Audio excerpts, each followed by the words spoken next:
ગુજરાતમાં આજે yellow alert, વીજળીના કડાકા ભડાકા સાથે કમોસમી વરસાદની આગાહી। નમસ્કાર મિત્રો, આજના તાજા હવામાન સમાચારમાં આપ સૌ મિત્રોનું હાર્દિક સ્વાગત છે।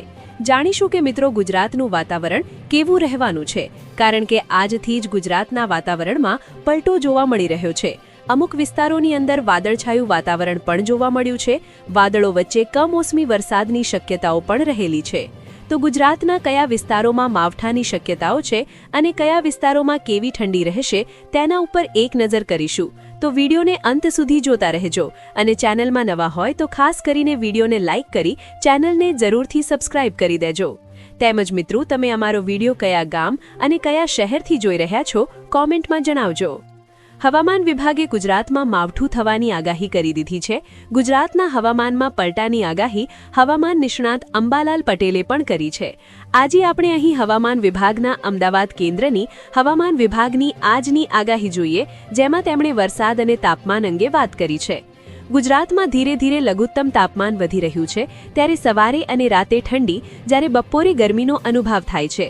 આ પરિસ્થિતિમાં હવામાન વિભાગે ગુજરાતમાં માવઠું થવાની આગાહી કરી દીધી છે। ગુજરાતના હવામાનમાં પલટાની આગાહી હવામાન નિષ્ણાત અંબાલાલ પટેલે પણ કરી છે।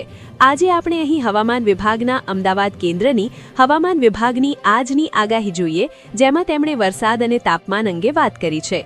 ગુજરાતમાં હવામાનમાં પલટો આવશે તેવી આગાહી કરી છે, જેમાં તેમણે જણાવ્યું છે કે 24 કલાકમાં કોઈ મોટો બદલાવ નહીં થાય, પરંતુ જે બાદ 2 થી 3 ડિગ્રી તાપમાનમાં ઘટાડો નોંધાશે, જે બાદ 2 થી 4 ડિગ્રી તાપમાનમાં ધીરે ધીરે વધારો નોંધાશે। અમદાવાદમાં આકાશ સ્વચ્છ રહેવાની આગાહી કરી છે। આજે અમદાવાદમાં 15 ડિગ્રી તાપમાન નોંધાશે। આ સાથે તેમણે જણાવ્યું છે કે આજે કચ્છના ઉત્તર ભાગમાં, આ સાથે ઉત્તર ગુજરાતના બનાસકાંઠા અને પાટણમાં માવઠાની આગાહી આપવામાં આવી છે। વીજળીના કડાકા સાથે વરસાદની શક્યતા રહેતા યલો એલર્ટ જાહેર કરવામાં આવ્યું છે।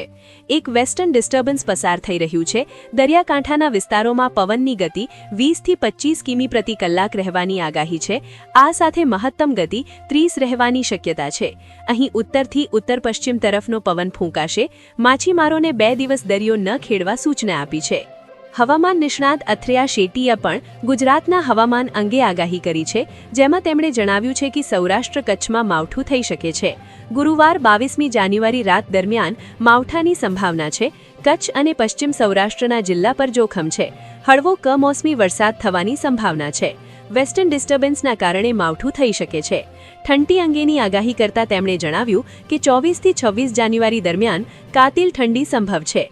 લઘુત્તમ તાપમાન સિંગલ ડિજિટમાં પહોંચી શકે છે। હવામાન નિષ્ણાત અંબાલાલ પટેલે પોતાની આગાહીમાં જણાવ્યું છે કે હાલ પશ્ચિમી વિક્ષોભ આવ્યો છે, જેના કારણે ઉત્તર ભારતના હિમાલયના ભાગમાં બરફનો દુષ્કાળ હતો, તે ધીરે ધીરે હટશે અને હિમતાંડવ બનશે। વેસ્ટર્ન ડિસ્ટર્બન્સને કારણે દેશના ઉત્તરીય પ્રદેશોમાં છેક રાજસ્થાન સુધીના વિસ્તારોના હવામાનમાં મોટો પલટો આવશે।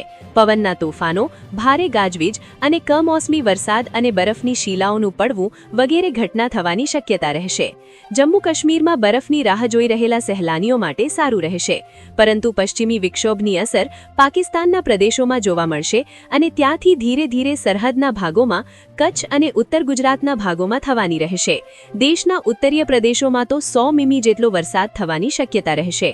આ સાથે તેમણે જણાવ્યું કે બંગાળ ઉપસાગરની સિસ્ટમને લીધે અને અરબ સાગરના ભેજ, આ બંને સિસ્ટમો મર્જ થતાં વેસ્ટર્ન ડિસ્ટર્બન્સનું સાયક્લોનિક સર્ક્યુલેશન થતાં તેમાં આ ભેજ ભળશે અને એન્ટી સાયક્લોન ગુજરાતના ભાગોમાંથી દૂર હટી જતા ગુજરાતના હવામાનમાં પલટો આવશે।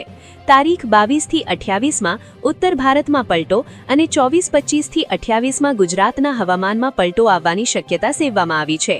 આ દિવસોમાં ઉત્તર ગુજરાત, સૌરાષ્ટ્ર, કચ્છ, દક્ષિણ ગુજરાતના ભાગોમાં પલટો